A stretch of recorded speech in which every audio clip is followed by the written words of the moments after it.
Boğam aytqan hikmetler. Yaxşılıqdan vapa, eskilikten japa kelidi. Ötken zamanda Asım ve Kasım isimlik ikki sabaqdaş ötken ekan.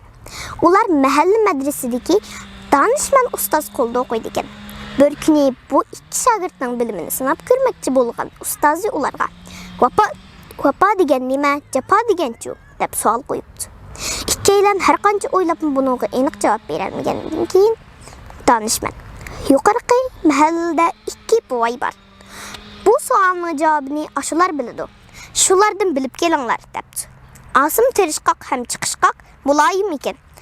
Qasım urushqoq ishtar hurun ekan. Asım nurg'un nasihat qilib yuqorqi mahallaga berishqa Qasımni aran ko'ndiribdi. Ular yuqorqi mahallaga berib, birinchi buvayning ho'ylisiga kirsa, ho'yli bak ozoda.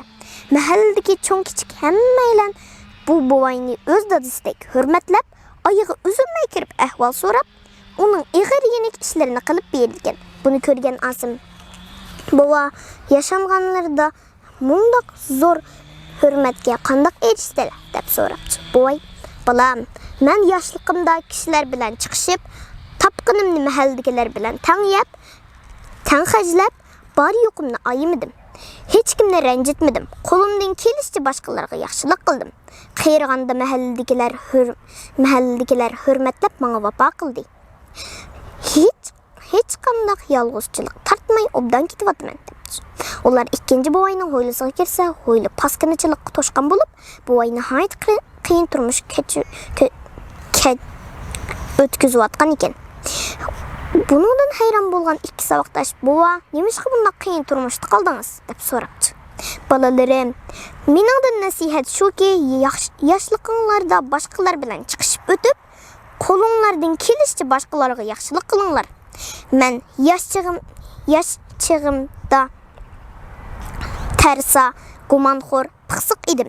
Bu mahallada men urushmagan biror odam yo'q. O'ylasam shuncha yosh kirguncha biror kishiga yaxshilik qilmabdiman. Shunga qayrig'inimda yetguncha jafo tortyapman" debdi. Asım bilan Qasım ustozning oldiga kelib ko'rgan va anglaganlarini so'zlab beribdi. Bundan keyin tanishman ustozi ularga: "Esinglarda tutinglarki, nima terisang, qayrig'anda shuni o'raysan. Yaxshilikdan vafo, eskilikdan jafo keladi" debdi. Bu ma'noli gapdan Asım kulimsirab, Qasım pushaymon ilkida qiziribdi.